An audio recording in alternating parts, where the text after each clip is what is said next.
We're a law firm specialising in mortgage processing. Got about 42 staff, having come from less than 10 only 2.5 years ago.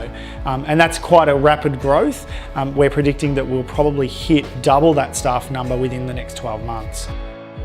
I think the way you help a bottom line by engaging someone like Rob is you get much more depth in your staff. You understand them better, you understand what makes them tick, and more importantly, you can make some strategic decisions about leadership, growth, development, and not always just dealing with staff turnover because you're not understanding them properly.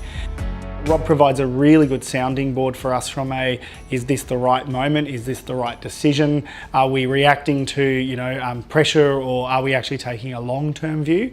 Sometimes those blind moments that we have need to be really flushed out into the light, and I think Rob's been able to do that. What we've also been doing is looking at how do you scale a business? We're a business that's grown really quickly in a couple of years, and that's exciting, but it's also really dangerous. If you don't have good structure and good stable systems underneath all of that, you'll fall over really quickly.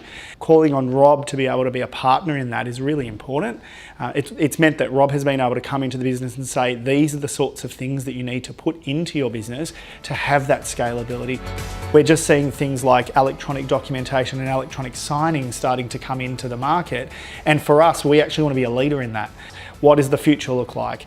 When you're knee deep in the trenches today trying to deal with what's happening day to day, you may not think about the next 10 years, and if you don't put that time in, which Rob has been great at getting us to look at, if you don't put that time in and that thought, you really do have a short-term view and a short-term business.